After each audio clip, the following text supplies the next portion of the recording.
Good morning po sa inyong lahat po. Unang-una, pagpasalamat tayo kay God na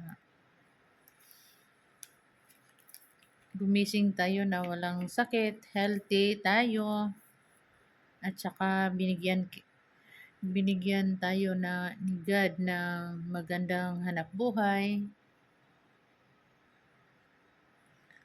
Salamat God. Nagpasalamat ako sa mga supporter ko na patuloy silang nanonood o pasensya na kayo kagabi kasi talaga masamang pakiramdam ko, ino-off ko kagabi. Hindi ko kaya kasi siguro sa exercise tapos hindi ko alam, nabigla ako siguro. Sakit sa paa ko, hindi maka-move yung katawan ko. Buong katawan ko masakit din. Tapos nagkalagnat ako. So, uminom ako ng gamot siguro mga alas 3 ng madaling araw. Pagkatapos, naglinis ako. Paggising ko, alas 7, naglinis ako. Pagkatapos ko naglinis, mga bandang alas 10, naligo din ako. Kasi parang magaan na yung pakiramdam ko, pero hindi pa totally 100%.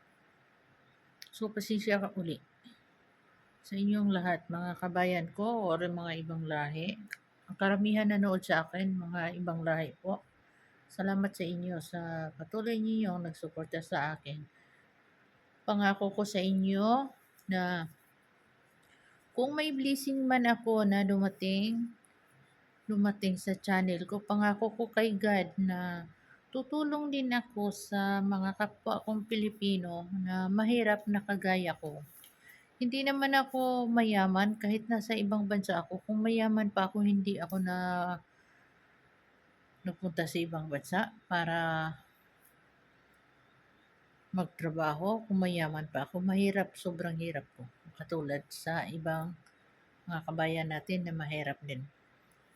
So, yan ang pangako ko sa inyo.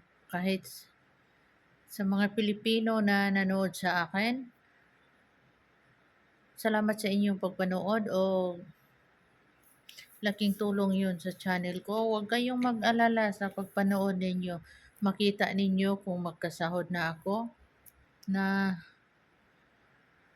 magtulong ako sa mga kapwa natin. Kahit kayo, kung mangailangan kayo kung magkasahod na ako, hindi ko kayo tanggihan. Kung ano hingiin ninyo na tulong, magbigay ako sa inyo. Salamat po sa inyo. Thanks God.